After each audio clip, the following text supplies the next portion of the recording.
তো সন্ধ্যে 7টার সময় আমরা বেরিয়ে পড়েছি ব্যাঙ্গালোর এশিয়ান মলে ঘুরতে। শুনেছি নাকি মলটা খুব সুন্দর, তো চলুন দেখা যাক ভেতরে জিনিসটা কি আছে। প্রথমে ঢুকতেই আমরা দেখতে পাচ্ছি খুব সুন্দর একটা ঝুমর সাজানো আছে, যেটা খুবই দারুণ লাগছে দেখতে, ইয়েলো কালারের ঝুমর।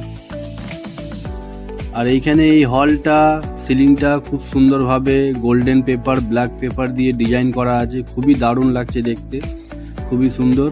আর নিচে এটা হচ্ছে গ্রাউন্ড ফ্লোরটাও খুব বড়, প্রচুর বড় মলটা। এত বড় মল আমি আপনাদের ঘরে ঘুরে দেখাতে পারবো না, যতটা পেরেছি ভিডিওটার মধ্যে ততটা দেখাতে পেরেছি। বাকি আপনারা যারা যারা ব্যাঙ্গালোরে আছেন তারা আসতে পারেন এই এশিয়ান মলে ঘুরতে, খুব সুন্দর মল। তো এইখানে কিছু সামনে কিছু এরিয়া আছে, যেমন কি রেস্টুরেন্ট, তারপরে গেমিং জোন, এখানে অনেক কিছু আছে দেখার মতন। এই সামনে যেটা দেখতে পাচ্ছি এটা হচ্ছে রেস্টুরেন্ট, এখানে লাঞ্চ, ডিনার, নাস্তা, ব্রেকফাস্ট যা চাইবেন আপনারা খেতে পারবেন আপনাদের হিসাব মতন, সব কিছু পাওয়া যায় এখানে।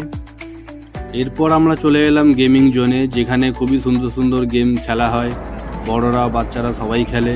তো এখানে কিছু ফ্যামিলি দেখতে পাচ্ছ যারা হরর গেম খেলছে। এই গেমটা খুবই ভয়ঙ্কর গেম, যাদের একটু ভয় লাগে তারা নাই খেলে তোই ভালো, বাকি গেমটা খুবই সুন্দর।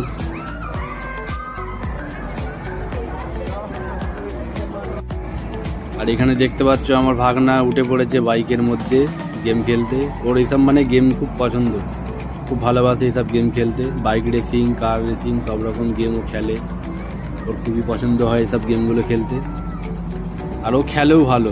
আমরা দাঁড়িয়ে দাঁড়িয়ে ওর খেলা দেখছিলাম, ও কিন্তু ফার্স্ট এসছে, ওর সাথে আরও 2-3টে বাচ্চারা সব খেলছে।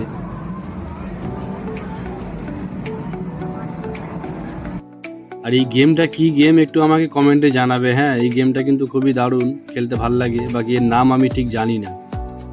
আর ভিডিওটা যদি ভালো লেগে থাকে অবশ্যই একটা লাইক করবেন, আর কমেন্টে জানাবেন আপনাদের ঘরে এশিয়ান মলটা কেমন লাগলো। যারা যারা ব্যাঙ্গালোরে আছেন নিশ্চয়ই একবার আসবেন, এশিয়ান মলে ঘুরে যাবেন, খুব সুন্দর মল। তো লাইক করো, শেয়ার করো অ্যান্ড সাবস্ক্রাইব করো।